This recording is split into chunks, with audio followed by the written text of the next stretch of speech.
Temos trabalhado com os irmãos, debaixo do encargo, chamados a uma vida de união com Cristo. Nós começamos mostrando aos irmãos que, para compreendermos esse tão glorioso chamado, para que nós possamos desfrutar de uma vida de união com Ele, é necessário que nós também compreendamos o que significa uma vida de consagração.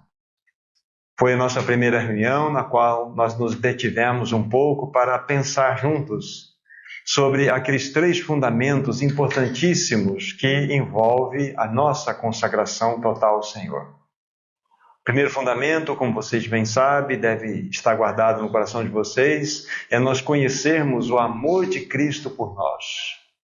Não é o nosso amor por Ele, mas o amor de Cristo por nós. Nós vimos o quão maravilhoso, o quão precioso é o amor do nosso amado Senhor em relação a nós. Mas o segundo fundamento, tão importante como o primeiro, nós falamos que é necessário que também conheçamos os direitos de Cristo sobre nós. É um direito legítimo, porque nós fomos comprados por preço. Comprados pelo preço de sangue. Não somos mais nossos. Então nós vimos com cuidado este segundo fundamento da nossa consagração. Ele tem direito sobre cada um de nós. E por fim, como uma resposta, o terceiro fundamento é uma entrega voluntária. Apesar dele ter todo o direito, apesar dele ter revelado no seu grandioso amor, ainda ele espera um passo nosso em direção a Ele. Que Senhor maravilhoso que nós temos! Como Ele é lindo! Nós não conhecemos outro Senhor tão maravilhoso como este. Então, em linhas gerais, a nossa primeira reunião esteve dentro desse foco, para que nós entendamos um pouquinho sobre esse chamado a uma vida de união com Cristo. É necessário que compreendamos esses 3 fundamentos da consagração, que fique gravado em nossos corações isso. Apresentamos aos irmãos em forma de uma pergunta, o que significa? Qual é o significado que desejo transmitir para os meus irmãos no que concerne a uma vida de união com Cristo? E nós mostramos para vocês aqui que a vida de união com Cristo, na realidade, é uma vida de plena e total dependência dEle. Não é uma negociação que nós fazemos, o melhor que nós possamos oferecer a Ele, associado a Ele. Não, isso é religião. O que nós dissemos para os irmãos é para que nós pudéssemos fazer um paralelo para compreendermos de que modo o Senhor Jesus Cristo viveu nessa terra. Numa vida de união com seu Pai. Não foi isso? Ele só teve uma forma de vivência nesse mundo. Ele alimentava-se do seu Pai. Ou seja, ele vivia pelo seu Pai. E dessa forma nós entendemos na ministração que ele tinha uma plena ligação, uma plena vida de união com seu Pai. E da mesma forma como ele viveu nessa terra, 100% dependente do seu Pai. Vocês se lembram que eu disse o seguinte: Jesus, quando ele veio a este mundo, ele esvaziou-se de toda a sua glória, jamais da sua divindade. Ele sempre foi Deus, mas ele ocultou, ele escondeu a prerrogativa da sua divindade e não a utilizou em nenhum momento da sua peregrinação. Ele viveu como homem na plena dependência do Espírito Santo. Nós temos um homem assentado no mais alto trono desse universo. Então nós vimos que o Senhor Jesus, como homem perfeito que era, ele viveu nessa terra numa total dependência do seu Pai. Ele vivia essa vida de plena união com Ele. E é a mesma realidade que deve acontecer conosco. Nós devemos viver uma vida de união com o Filho agora. De que maneira? Nos alimentando dEle. Não oferecendo o nosso melhor para Ele. Alguém tem algo a oferecer para Ele? O que nós podemos oferecer para Ele são os nossos pecados. E Ele já os carregou naquela cruz. O que nós devemos é, de fato, entender que nós temos sido chamados para uma vida de união com Ele. Então nós buscamos trazer para os irmãos, para todos nós, uma compreensão de que nós temos sido chamados a uma vida de união com Ele, nosso amado Senhor Jesus, da mesma forma como Ele viveu uma vida de união com seu Pai. Essa é a grande bênção, a grande realidade. Então nós vimos com muita clareza isso. Isso tudo vai somando a nós aquilo que o Senhor deseja trazer e solidificar em nossos corações, do significado de uma vida de união com Cristo. Eu procurei mostrar aos irmãos o testemunho, a respeito do testemunho da igreja em tempos de declínio. Nós vivemos em tempos de declínio. Aí nós fizemos uma análise um pouco sociológica para que nós pudéssemos compreender o que está acontecendo no mundo hoje, olhando lá para trás, lá no século XVIII, como vocês se lembram que fizemos aqui a abordagem. Nós fizemos um levantamento histórico daqueles acontecimentos que influenciaram grandemente a humanidade naquele tempo.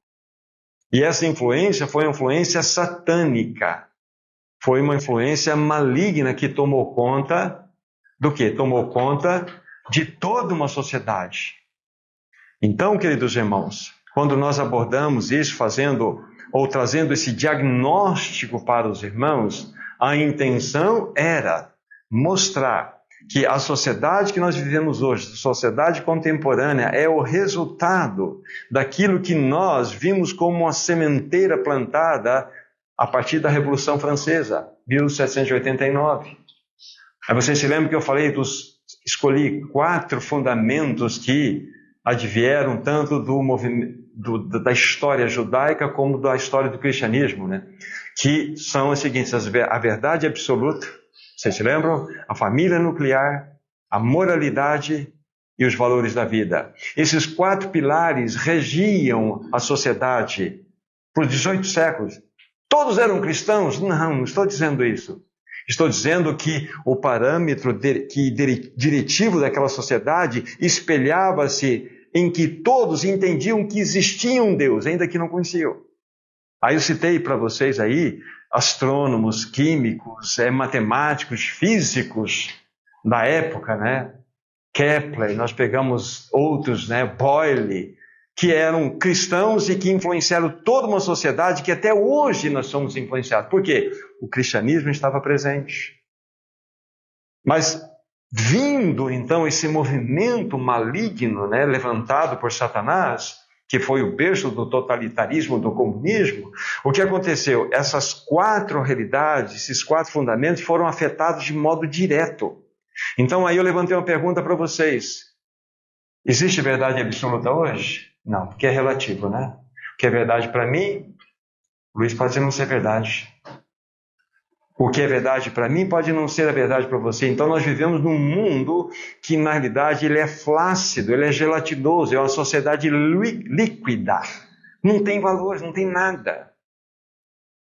Então, a verdade absoluta não existe. E isso tem afetado até o povo de Deus. O outro ponto que eu falei para vocês, a família nuclear, ela foi bombardeada de tal maneira que ela está completamente desestruturada. Então Satanás atingiu no outro míssil a questão da família. O terceiro foi a moralidade.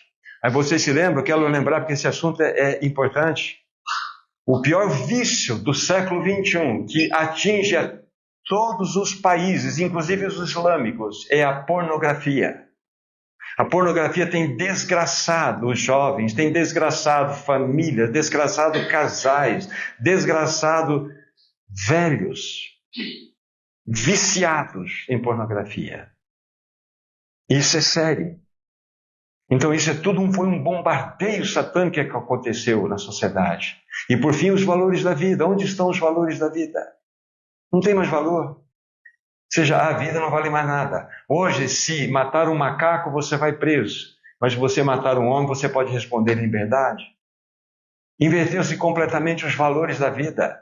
Não há mais valor.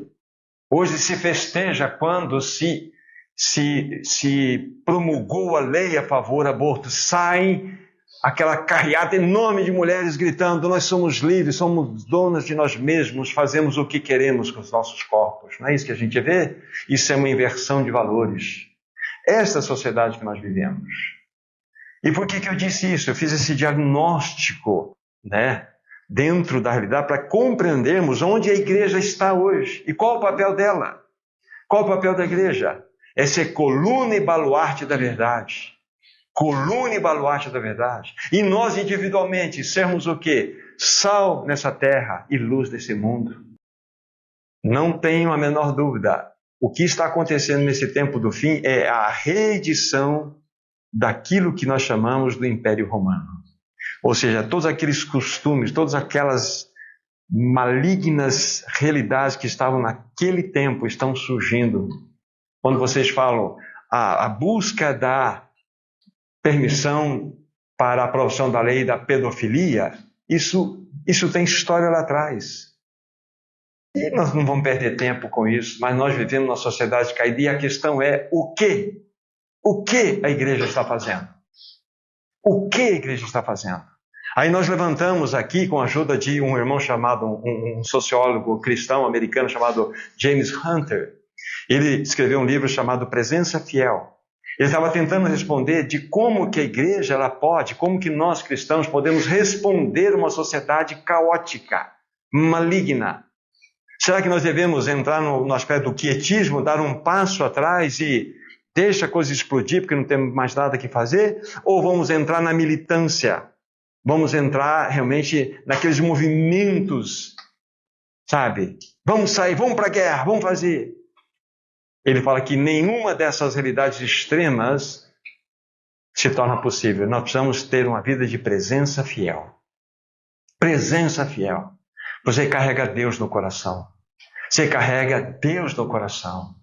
Então ore pela manhã, Senhor, eu quero ter uma presença fiel, intencional. Você tem que sair da sua casa com intenção. Eu sou luz nesse mundo, Senhor. Eu sou sal nessa terra, Senhor. Então eu vou para o mercado, eu vou para o açougue, eu vou para o garimpo, eu vou trabalhar, Senhor, eu quero ser sal nessa terra e luz nesse mundo. Deixa um folheto, deixa uma literatura.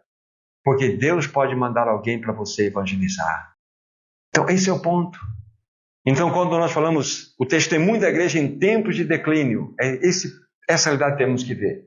Seja uma testemunha fiel, com presença em fidelidade. Essa presença fiel com intencionalidade.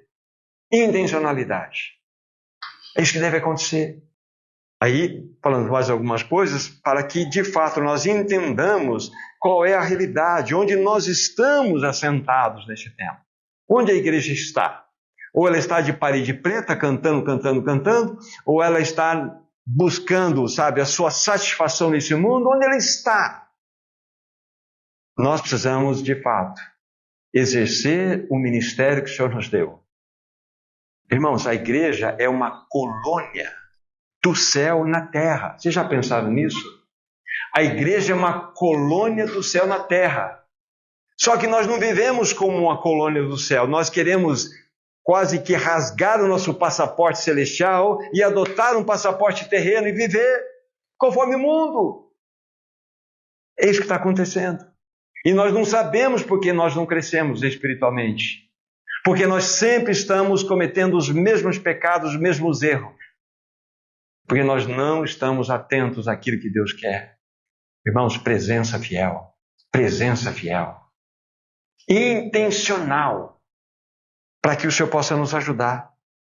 Dita essas palavras, eu quero então dar um passo seguinte. Nós vamos entrar na nossa quarta reflexão, no nosso quarto momento, o quarto ponto, para que nós possamos avançar. Já falamos de todas essas realidades, consagração, significado da vida de união com Cristo, sobre o testemunho da igreja do tempo do fim. Agora nós iremos considerar esse quarto tópico, que é o inegociável caminho da cruz. Não poderíamos falar de modo adequado dessa temática tão significativa, chamada uma vida de união com Cristo, sem tocarmos nessa realidade do inegociável caminho da cruz. Nós não avançaremos, não sairemos do lugar, se nós não debruçarmos, não colocarmos nossos corações de modo aberto para recebermos esta realidade, que o caminho da cruz para a nova criatura é inegociável. Inegociável. Vou fazer uma pergunta. André, existe novo nascimento sem cruz? Dá um jeitinho aí. Eu sou bonzinho. Eu sou um religioso, não participo. Não tem, né, irmão? Não tem novo nascimento sem cruz. Será que tem, Valdeci, igreja sem cruz? Tem? Ah, tem sim, Valdeci. Tem igreja sem... Tem. Não tem, né? Não tem. Não tem novo nascimento sem cruz, não tem igreja sem cruz, não tem reino sem cruz. Tem casamento sem cruz? Não tem casamento sem cruz. Não existe isso. Não existe. Existe santidade sem cruz? Ah, eu sou santo, mas tem cruz? Não tem não, mas eu sou santo. Não é não. Você é um presunçoso, um religioso. Cruz é necessária em todas as esferas da nossa jornada. Tem consagração sem cruz? Lógico que não tem consagração sem cruz. Tem vida de união com Cristo sem cruz? Também não tem. Então, o caminho da cruz é inegociável. Inegociável.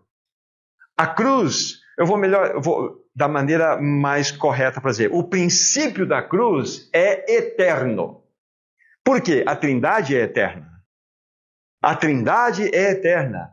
Antes de ser criado o primeiro átomo que constituiu esse universo, de bilhões e bilhões de galáxias e trilhões de estrelas. Antes de se criar o primeiro átomo, havia a Trindade. Existe um termo na teologia que chama-se azeidade divina. Isso significa que Deus se basta. Dentro da esfera da comunhão da Trindade havia um relacionamento perfeito e cheio e pleno de amor. Deus não estava para lá, para cá, mas não tem mais nada que fazer, acho que eu vou criar o universo. Não, ele não criou o universo por necessidade. Deus, ele se basta. E qual era a realidade, qual era o princípio regente dessa Trindade? Princípio da cruz.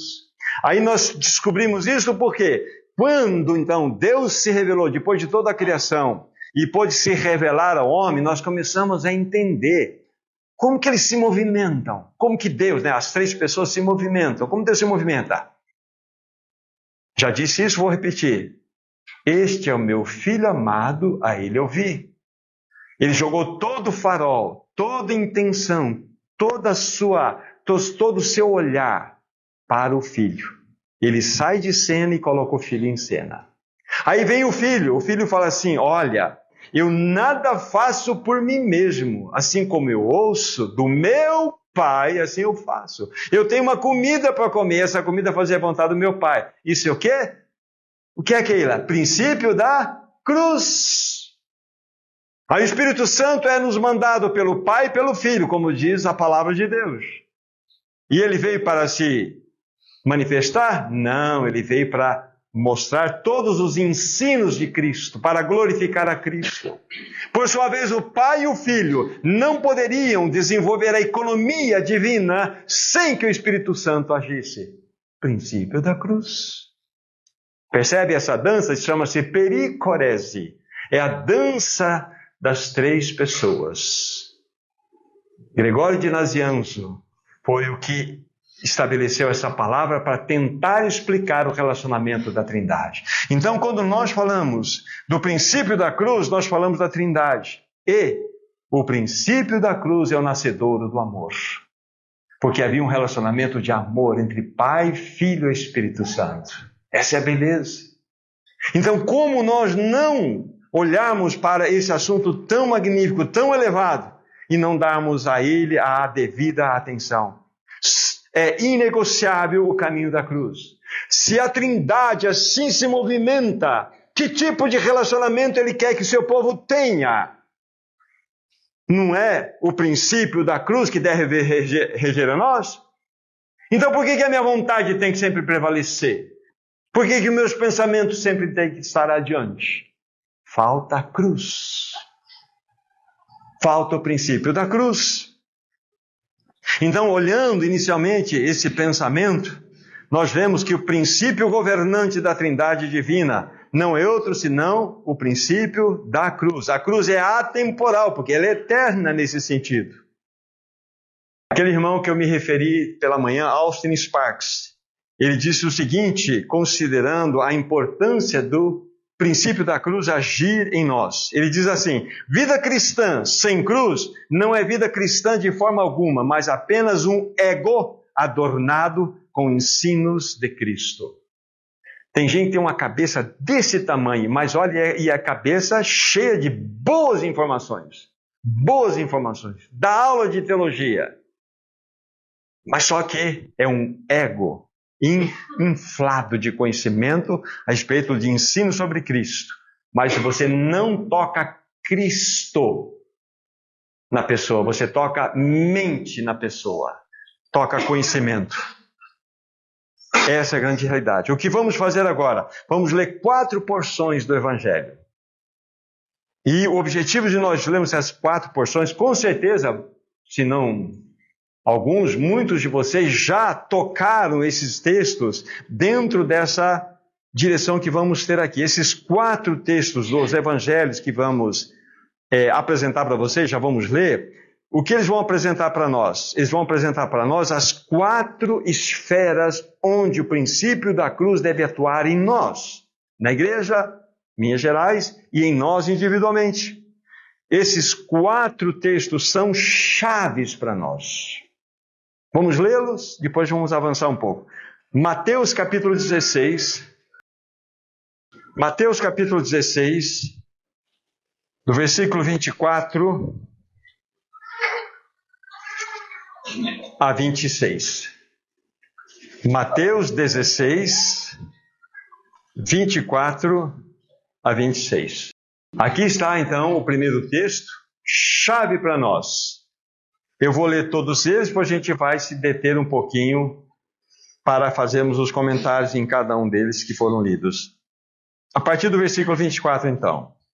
Então disse Jesus a seus discípulos: se alguém quer vir após mim, a si mesmo se negue. Tome a sua cruz e siga-me. Porquanto quem quiser salvar a sua alma, perdê-la-á. E quem perder a vida por minha causa, achá-la-á. Pois que aproveitará o homem ganhar o mundo inteiro se perder a sua alma? Ou que dará o homem em troca da sua alma? Até aqui. Então guarde esse texto aí, daqui a pouco nós vamos falar de modo mais específico sobre ele. Segundo texto, nesse mesmo livro, voltem para o capítulo 10, por favor. Capítulo 10, vamos ler aqui do versículo 37 ao 39. Quem ama seu pai ou sua mãe mais do que a mim, não é digno de mim. Quem ama seu filho ou filha mais do que a mim, não é digno de mim. E quem não toma sua cruz e vem após mim, não é digno de mim. Quem acha a sua vida, perdê-la-á. Quem, todavia, perder a vida por minha causa, achá-la-á. Mais esse texto. Terceiro texto, Lucas capítulo 17. Vamos deixá-los registrados aí, depois a gente volta neles. Lucas 17, do versículo 28 ao 33. Lucas 17, 28 a 33. A palavra de Deus diz assim: o mesmo aconteceu nos dias de Ló. Comiam, bebiam, compravam, vendiam, plantavam e edificavam. Mas no dia em que Ló saiu de Sodoma, choveu do céu fogo e enxofre e destruiu a todos. Assim será no dia em que o Filho do Homem se manifestar. Naquele dia, quem estiver noirado e tiver os seus bens em casa, não desça para tirá-los. E de igual modo, quem estiver no campo, não volte para trás. Lembrai-vos da mulher de Ló. Quem quiser preservar a sua vida, perdê-la-á. Quem a perder, de fato, a salvará. E mais uma passagem para fecharmos essa leitura. Evangelho de João, capítulo 12. Aqui nós vamos ler a partir do versículo 20 ao 26. João 12, 20 em diante. Ora, entre os que subiram para adorar durante a festa, havia alguns gregos. Estes, pois, se dirigiram a Filipe, que era de Betsaida, da Galileia, e lhe rogaram: Senhor, queremos ver Jesus. Filipe foi dizê-lo a André, e André e Filipe comunicaram Jesus. Respondeu-lhe Jesus: é chegada a hora de ser glorificado o Filho do Homem. Em verdade vos digo, se o grão de trigo caindo na terra, não morrer, fica ele só. Mas se morrer, produz muito fruto. Continua dizendo assim: quem ama a sua vida, perde-a. Mas aquele que odeia a sua vida nesse mundo, preserva-la para a vida eterna. Se alguém me serve, siga-me. E onde eu estou, ali estará também o meu servo. E se alguém me servir, o Pai o honrará. Aqui estão essas 4 passagens, depois nós retornaremos aqui. Mas, insisto, essas passagens são chaves para nós compreendermos. Em cada uma dessas passagens existem as esferas específicas nas quais o caminho da cruz vai operar. Depois nós vamos revelar cada uma delas para os irmãos. Agora eu preciso, no avanço, considerar algumas coisas importantes para vocês. O novo nascimento, ele comunica o que para nós? Vida. Não é isso? Quando você, convencido pelo Espírito Santo do pecado, da justiça e do juízo, você é levado, de fato, a esta realidade de uma experiência em Cristo. O novo nascimento comunica a vida de Cristo em nós. Se alguém não nascer de novo, não pode ver o reino de Deus. Não é isso? Então nós precisamos do novo nascimento. Então o novo nascimento tem como objetivo principal gerar vida em nós. Quando você e eu, nós cremos na obra de Cristo, ou na obra que Cristo realizou naquela cruz, verdadeiramente, quando nós depositamos a nossa plena confiança, nós somos salvos da condenação do pecado. Somos salvos da condenação eterna, somos regenerados. Isso que acontece. Peguem, por favor, Romanos, capítulo 8, versículo 16. Aqui está a revelação daquilo que acontece com você quando você nasce de novo. 8 de Romanos, versículo 16. Olha o que está escrito aí. Romanos 8, 16. O próprio Espírito testifica em nosso espírito que somos filhos de Deus. Por quê? Anteriormente, nós éramos mortos espirituais. O que significa morto espiritual? Você tem um espírito fedendo dentro de você, precisando ser enterrado? Não. Significa que você continua com o teu espírito lá dentro, só que ele está separado de Deus por causa do pecado em você. Isso significa morte espiritual. Você então não pode ser chamado filho de Deus enquanto não ser nascido de novo. Agora, quando você nasce de novo, o teu espírito é vivificado. Ele ganha vida e o Espírito Santo começa a fazer morada em você. Qualquer pessoa que nasceu de novo tem o Espírito Santo dentro de si. E o mesmo Espírito testifica com o nosso espírito que somos o quê? Filhos de Deus. E a palavra filhos de Deus que aparece aqui, a palavra filhos, é uma palavra muito especial, muito particular. Desculpe falar ela no original, porque vai ser importante que eu vou fazer um contraste com uma outra depois. Teknon, filhinhos. Nascemos filhinhos. Nós nascemos gigantes, grandes, nascemos filhinhos. Então, quando você nasceu de novo, você se tornou filho de Deus. Você é um filhinho de Deus. Essa é a realidade. É o que o novo nascimento ele proporciona. Agora, depois dessa experiência do novo nascimento, depois de você ter sido regenerado, o que acontece? Nós somos convidados a trilhar o caminho da cruz. Primeira experiência da cruz objetiva. A cruz objetiva fala-nos de Cristo. Você olha há 2000 anos, um pouco mais para trás, e vê que Cristo morreu naquela cruz. Objetivamente, ele realizou plenamente a obra. Quando você crê nessa obra objetiva realizada por Cristo, então você nasceu de novo. Agora você é convidado a participar ou andar, a trilhar no caminho da cruz. Isso tem uma outra implicação, são termos diferentes, apenas para vocês entenderem. Agora vocês vão aplicar a verdade do princípio da cruz subjetiva em vocês. Ou seja, a experiência começa a tomar conta de vocês. Vocês se lembram quando eu falei hoje? Quando você nasce de novo, você recebe a imputação da justiça de Deus. Você ganha a cobertura da justiça de Deus. Você é declarado justo. Mas, ao mesmo tempo, você entra num processo agora onde o Espírito Santo vai infundir a vida de Cristo em você, a santidade. Primeiro, a imputação. Você é justificado. Obra objetiva. Obra subjetiva é o caminho da infusão, do colocar a vida de Cristo dentro de você. Por isso, então, quando você nasceu de novo, você tem experiência em Cristo, o Senhor fala assim, agora eu te convido a trilhar o caminho da cruz. E vocês vão entender por quê. Que bom seria, que maravilhoso seria, se logo após o novo nascimento, então nós pudéssemos gozar de uma plena vida de vitória sobre o nosso ego natural, uma plena vida de vitória sobre as nossas tentações, uma plena vida de vitória sobre as paixões do mundo, uma plena vitória sobre nós mesmos. Mas não acontece isso. Olha para o espelho. Desculpa, eu vou falar primeiro. Veja a tranqueira que eu sou quando olho para o espelho e veja você qual é a sua.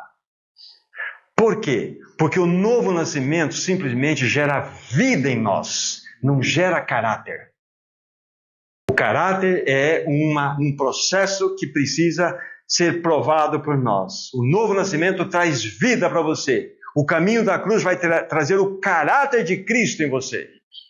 Cristo precisa crescer em você e em mim. Isto é o caminho da cruz. Que bom seria, né? Sermos plenamente libertos das amarras do nosso ego caído, cheio de orgulho, cheio de julgamento, cheio de presunção, cheio de vitimismo, de autopiedade. Não é assim? É assim. E o Senhor quer que nós nos conheçamos. Ele quer que nós saibamos quem nós somos.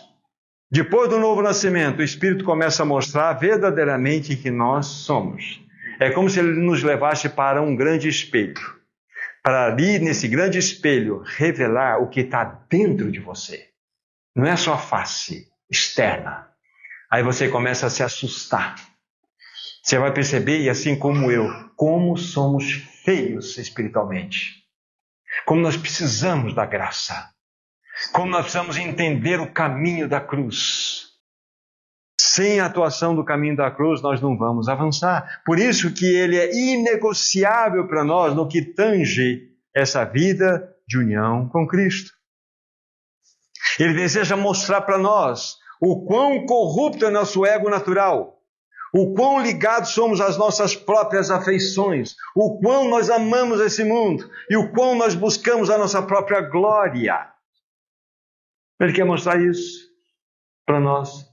Aqui está a descrição de todos nós. Nascemos de novo e achamos que somos a cerejinha do bolo. Não somos, não. Nós precisamos entrar pelo caminho da cruz para entendermos. Aí o Senhor tem os seus projetos, seus planos para nós. Ele quer que verdadeiramente nós entendamos que Ele mesmo prepara circunstâncias para mostrar quem nós somos. Não há atalhos. O Senhor precisa mostrar para nós quem nós somos. E qual é o processo? Ele vai nos levar para o deserto. Ele quer nos levar para o deserto. Porque é lá no deserto que Ele vai falar ao nosso coração. É lá que de maneira doce, amorosa, Ele vai começar a mostrar quem verdadeiramente nós somos. Ele vai nos tirar da zona de conforto. E outra coisa, quanto mais você busca uma intimidade com o Senhor, mais você vai trombar com você mesmo. Quanto mais você busca um relacionamento com Ele, mais você vai sofrer a pressão. Às vezes você vai ter um sentimento de que Ele está se afastando de você. Mas o Senhor está, como disse antes, Ele está exercitando os músculos espirituais do seu coração. Para você entender. Como diz a palavra lá em Isaías 50, penso que é o versículo 10, né? Quem há entre vós, como o meu servo, que andou em trevas, sem nenhuma luz, e ainda assim confiou no nome do seu Senhor? É isso aí. Ele quer que nós entremos por um caminho onde nós não temos evidência nenhuma. nenhum sentimento, nenhuma visão, nada. Você só tem a confiança, a fé naquele que diz, eu estou aqui. Mas não se revela em presença sensível, palpável. Esse é o nosso amado Senhor. Então o Senhor precisa nos levar para esse processo, para que nós aprendamos. Vejam como que Ele tratou com o seu povo, no caso o povo da primeira aliança. Deuteronômio, 5º livro da Bíblia, capítulo 8. Deuteronômio, capítulo 8. Observe como que Ele tratou o seu povo, não porque Deus desconhecia o seu povo, mas porque Deus queria revelar algo ao seu povo. Então, Deuteronômio 8, versículos 2 e 3. Deuteronomos, nomos é lei, deutero, repetição. Deuteronômio significa a repetição da lei. Tudo que está aqui, na verdade, está nos livros anteriores, né? Então, versículos 2 e 3. Recordar-te-ás de todo o caminho pelo qual, veja bem, pelo qual o Senhor teu Deus te guiou no deserto. Estes 40 anos para te humilhar, para te provar, para saber o que estava no teu coração, se guardarias ou não seus mandamentos. Ele te humilhou, Ele te deixou ter fome, Ele te sustentou com maná, que tu não conhecias, nem teus pais o conheciam, para te dar a entender que não só de pão viverá o homem, mas de tudo o que procede da boca do Senhor viverá o homem. Por que Deus levou o seu povo para o deserto? Estava fazendo uma brincadeira? Não. Deus já conhecia? Conhecia. Ele provou, humilhou, deixou passar fome para ver o que havia dentro do coração. O Senhor nos leva para o deserto. Quem sabe você esteja num deserto? Você está experimentando as mais diversas realidades de batalhas ao entorno de você? Quem sabe é esse o caminho que o Senhor está revelando o que tem dentro de você. E quando, na realidade, nós somos provados, é que nós vamos conhecer quem nós somos. O Watchman ele fala o seguinte, que nós não somos conhecidos como cristãos pelas nossas ações. Isso é muito fácil. Que bênção estar junto aqui, né? Bênção, junto, ceiamos juntos, comemos juntos, cantamos juntos, mas vamos andar juntos. Vamos andar juntos. Vamos nos conhecer um pouquinho melhor. E nesse movimento que acontece, é que nós vamos conhecer quem nós somos. Por quê? Nós saímos dessa realidade de uma ação prevista. Ele fala que nós somos conhecidos. O cristão é conhecido na sua maturidade espiritual pelas suas reações. Não pelas suas ações, pelas reações. É quando chutam a nossa canela. É que nós sabemos verdadeiramente o que tem dentro de nós. Não é quando as pessoas falam bem de nós. É quando chutam a canela. Aí vocês vão saber o que tem dentro de vocês. Como é que você e eu reagimos? Esse é o ponto.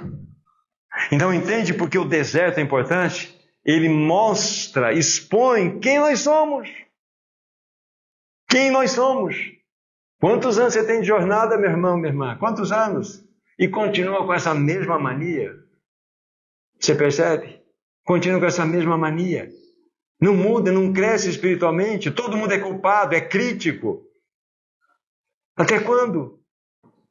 Irmãos, é falta de cruz. Falta do caminho da cruz.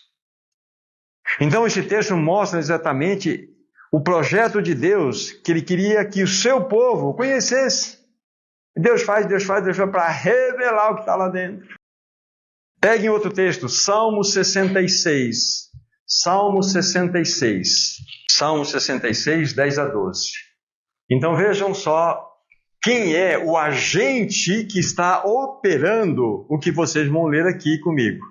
Quem é o agente que está promovendo essa situação?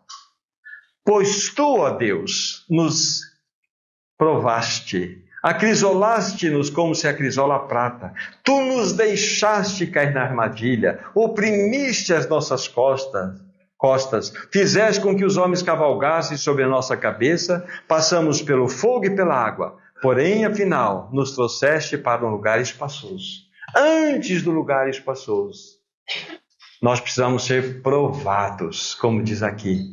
Quem é o agente que promove todas essas provações? Deus. Deus. Deus não perdeu o controle da sua vida. O que eu disse ontem, penso, ou hoje de manhã, o que você e eu devemos temer está relacionado aos nossos pecados. Pecados. Pecados. Agora, tribulação, não. De que maneira você deve encarar uma tribulação? Você deve orar e dizer o seguinte: Senhor, se isso tem vindo de Ti, se toda essa prova tem recaído sobre mim, vem de Ti, então me dê graça e lábios de louvor e adoração em todo esse processo. Porém, se vem do Teu inimigo, repreenda toda obra contrária ao Teu reino sobre a minha vida. É assim que você deve orar. Mas não se levantar contra a tribulação, porque pode ser algo que o Senhor esteja enviando. O inimigo pode atacar? Lógico que pode. Então, olha assim: vem de Ti, Senhor, me dê graça. Tem mão do anjo caído aí? Em nome de Jesus. Está resistido? Repreenda. É assim que devemos agir. É assim que a palavra nos orienta a fazer, né? E há tantos outros textos que nos mostram essa realidade. Irmãos, o novo nascimento, ele nos comunica a vida, que eu falei para vocês, a vida a nós quando nós ganhamos essa experiência gloriosa. E o caminho da cruz vai, de fato, comunicar o caráter de Cristo em cada um de nós. E qual é o objetivo da infusão do caráter de Cristo em nós? Agora voltem lá para aquele texto de Romanos, no capítulo 8. Nós havíamos lido o versículo 16, não é isso? Agora vamos ler o versículo 14. 8:16 nós já lemos. Romanos 8:16. Nós já lemos, eu vou ler novamente aqui, depois vou ler aquele que eu quero destacar, que é o verso 14. Verso 16, novamente, para lembrar o que o novo nascimento faz por nós. O próprio Espírito Santo, no caso, testifica com o nosso espírito que somos filhos de Deus. Aqui está, somos tecnon, filhos, todos nós somos filhos. Agora, versículo 14. Pois todos os que são guiados pelo Espírito de Deus são filhos de Deus. Para nós, filhos é tudo filhos. Só que lá no original você vai ver que há uma outra palavra para ser colocada aqui. Não é mais tecnon, é huios. Essa palavra significa filho maduro. É o Espírito Santo testificando com o nosso espírito que somos filhos de Deus. E quando nós somos não só aquele que se recebe a testificação, mas somos guiados pelo Espírito, então somos filhos maduros de Deus. Isso remete-nos ao caminho da cruz. Isso nos fala claramente a respeito do caminho da cruz. Vamos para o livro de Oséias. Oséias capítulo 2. Oséias capítulo 2, versículo 14 e 15. Oséias 2, 14 e 15. Diz assim a palavra de Deus: Portanto, eis que eu a atrairei e a levarei para o deserto, e lhe falarei ao coração. E lhe darei dali as suas vinhas e o vale de Acor por porta de esperança. Será ela obsequiosa como nos dias de sua mocidade, e como no dia em que subiu da terra do Egito. Por que ele está usando a colocação no feminino aqui? Vocês leem todo o contexto do capítulo 2, vocês vão entender. Mas aqui está falando do povo de Israel. Ok? Para nós é o que basta. Então, Deus queria falar ao seu povo.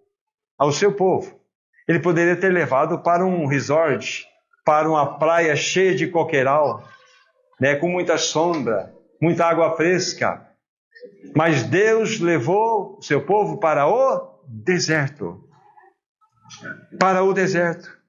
Que coisa, que lugar que o Senhor escolheu para falar ao coração do seu povo. Por que não um oásis, Senhor? Por que não um ambiente agradável? Porque o Senhor desejava mostrar o seu amor ao seu povo.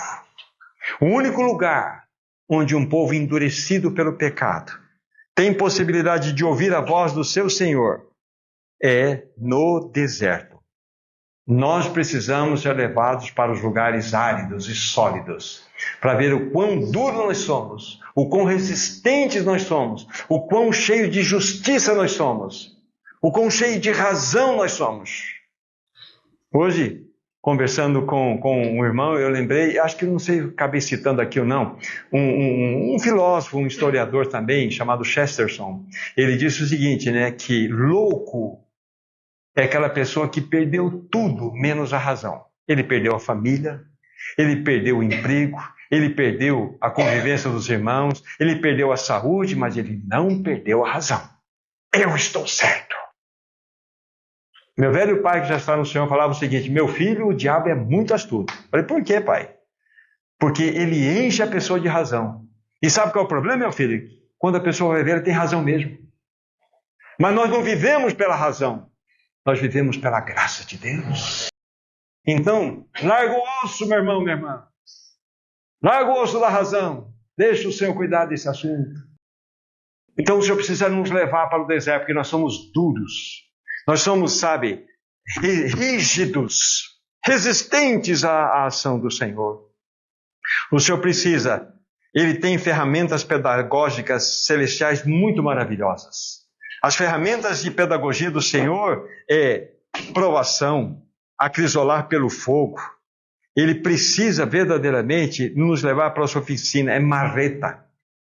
Senhor, está doendo. Mas está dura o coração. Eu preciso aumentar o calibre do peso dessa marreta na sua vida.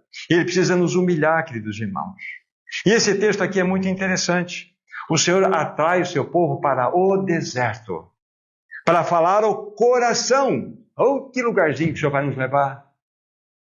Ele queria mostrar exatamente o quão Deus, Ele amava o seu povo. O único lugar que estava insistindo com vocês que nós vamos ouvir o Senhor é quando nós estivermos debaixo da espremedura. Da espremedura. E o Senhor deseja em nós a seguinte reação. Pegue uma pétala de rosa na sua mão e se vingue dela. Bata nela, esfregue ela com toda a sua força, destrua ela. Cheira. É a vingança da pétala de rosa. Essa é a vingança do cristão. Quanto mais esmagado ele é, mais o perfume de Cristo tem que ser manifestado nele. Isso significa vida de união com Cristo. Isso significa caminho da cruz. Agora é muito interessante que no versículo 15 diz assim: e lhe darei dali, nós estamos no deserto, lembre-se aí, estamos no deserto, dali as suas vinhas. Pera lá, ter vinha no deserto? Deserto é lugar de cactos, de escorpião, de serpente, mas é dali que ele daria as suas vinhas e o vale de Acor por porta de esperança. Você sabe o que significa vale de Acor? Vale de amargura. Significa vale de amargura. E dali sairia a porta da esperança. Então o Senhor nos leva e nos espreme de tal forma que nós vamos, de fato, produzindo aquilo que é mais glorioso nele. Na minha versão, não é uma versão legal, será ela obsequiosa, como nos dias da sua mocidade. Uma boa versão é, ali ela cantará, como nos dias da sua mocidade. Lá no deserto, no meio da prova, no meio da exigência, então ela vai cantar. Que bênção! O Senhor conhece a dureza do meu coração, do nosso coração. Ele sabe o quanto nós precisamos da experiência do deserto. Ele precisa remover de nós o ego natural. Esse ego caído. Ele precisa ser levado ao seu único lugar seguro, que é a cruz. A cruz.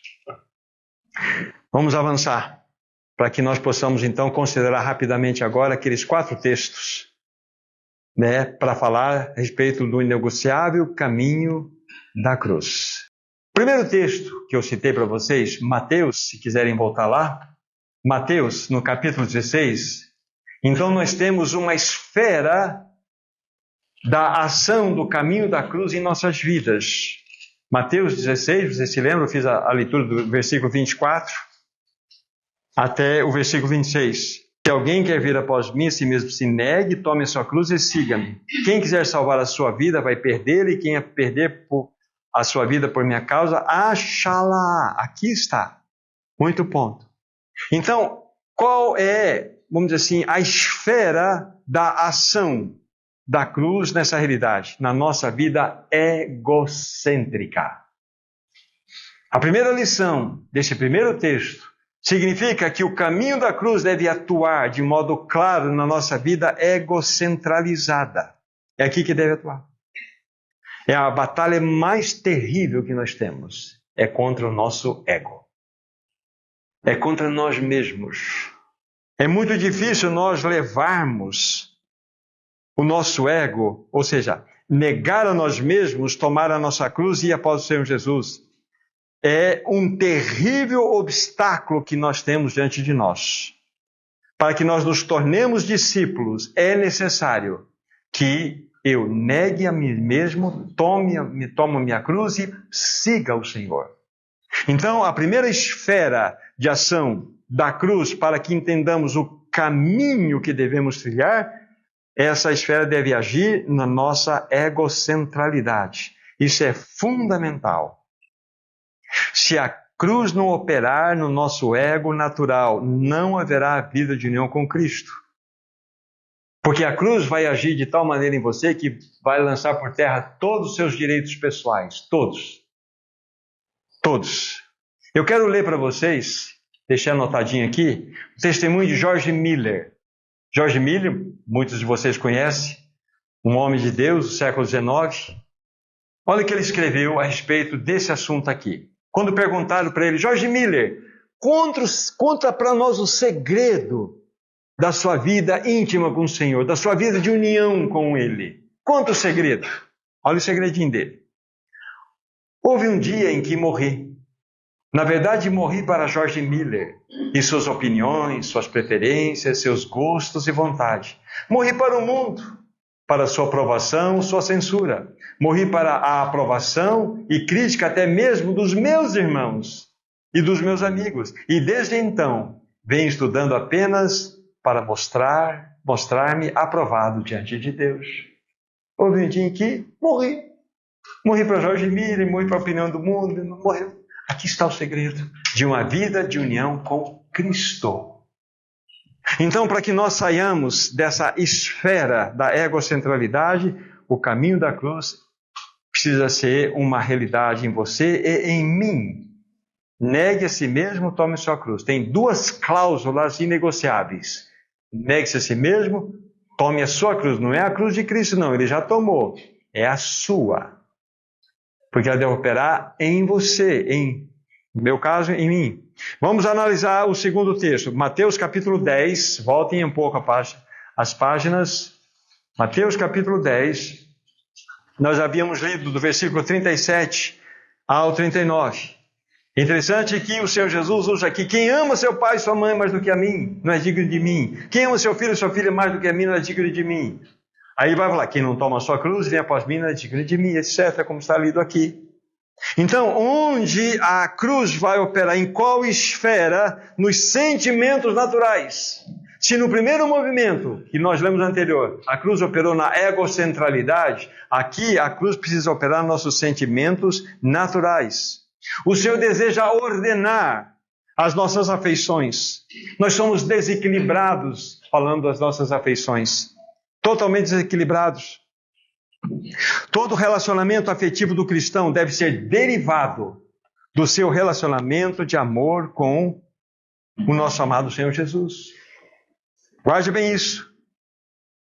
Isso é importante. Todo relacionamento afetivo do cristão deve ser derivado do seu amor dispensado a Cristo Jesus. Aí você vai, de fato, ter a afeição correta. Você só pode amar de modo correto o seu cônjuge, o seu filho, o seu pai, se primeiramente Cristo for o primeiro na sua vida. Porque se Cristo não for o primeiro na sua vida, você vai ter um amor descompensado. Você vai ter um amor possessivo, um amor doente.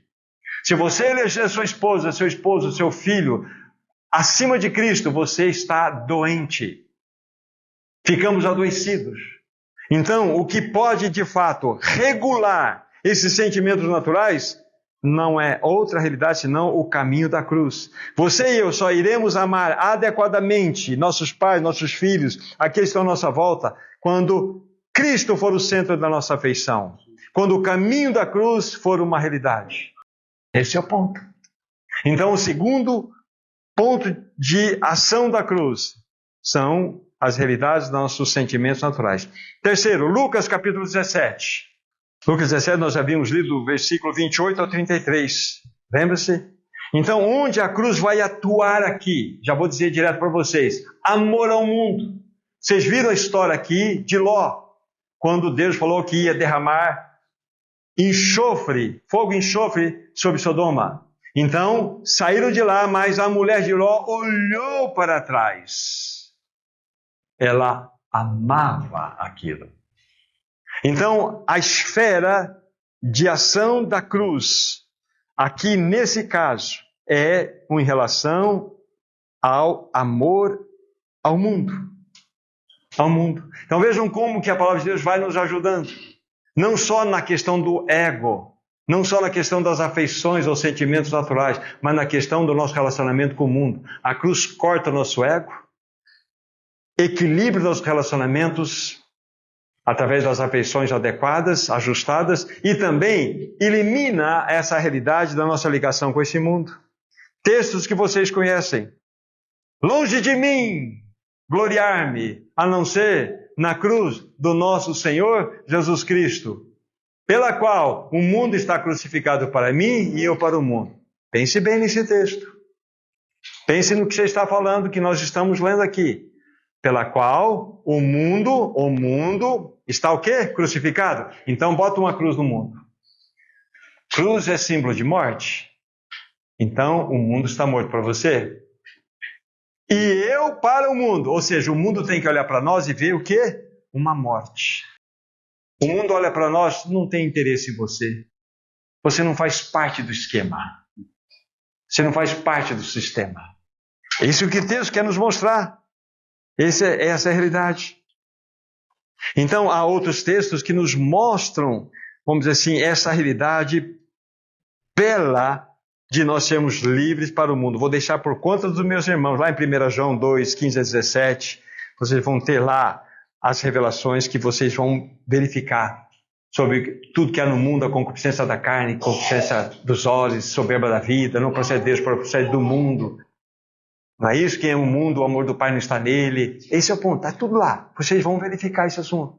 Mas esse texto aqui para nós é suficiente. O mundo está morto para mim e eu estou, de fato, à luz do mundo, estou morto para ele. Essa é a realidade. Então a esfera da cruz é algo que atua também no mundo. E por fim, João capítulo 12, a última ação da esfera da cruz na nossa vida aparece aqui. Nós já havíamos lido o versículo 20 e 26. Então aqui está todo aquele cenário que vocês viram. Então Jesus está, de fato, próximo, a uma semana da sua prisão. Todas as vezes que vocês lerem em todos os evangelhos a entrada triunfal de Jesus em Jerusalém, pode contar uma semana. Uma semana até a prisão de Jesus, o seu julgamento, etc, etc. Uma semana. Então você pega do capítulo 12 até o seu final 21, então o livro de João tem 46% de dedicação na última semana.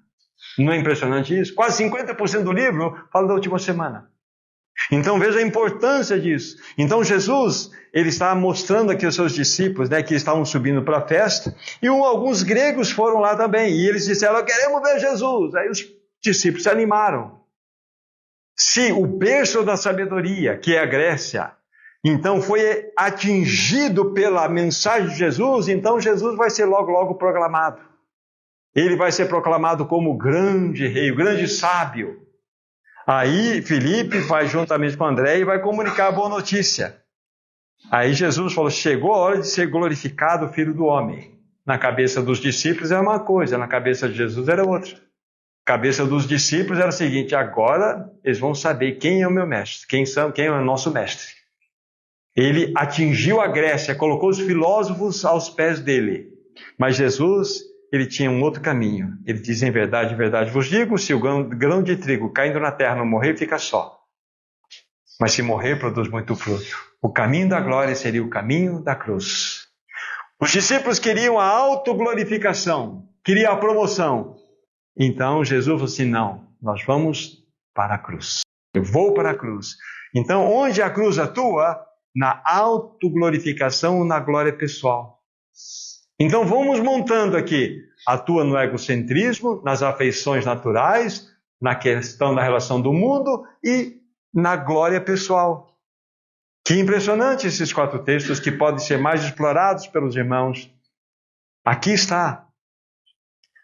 O Senhor é maravilhoso. Tem muitas outras verdades incríveis aqui para nós. Mas aqui podemos ficar com esse texto. Se o grão de trigo caindo na terra, não morrer, fica ele só. Mas se morrer, produz muito fruto.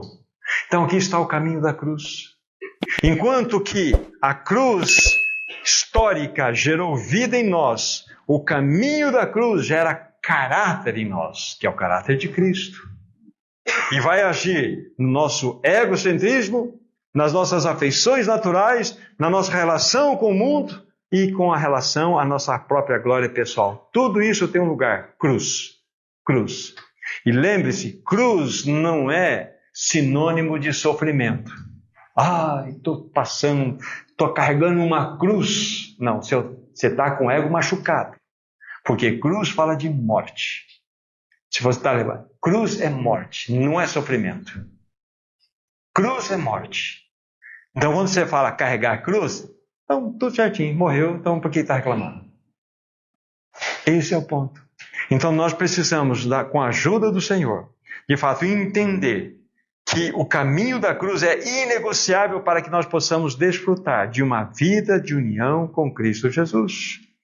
Há muitos outros textos, vou deixar por conta dos meus irmãos, depois a buscar outros textos para, se o desejarem, acrescentar nesse ponto. O nosso estilo de vida não é outro, senão negar a nós mesmos, tomarmos a nossa cruz e ir após o Senhor Jesus Cristo. Assim, nós vamos atender o chamado a uma vida de união com Cristo Jesus. Que o Senhor nos ajude.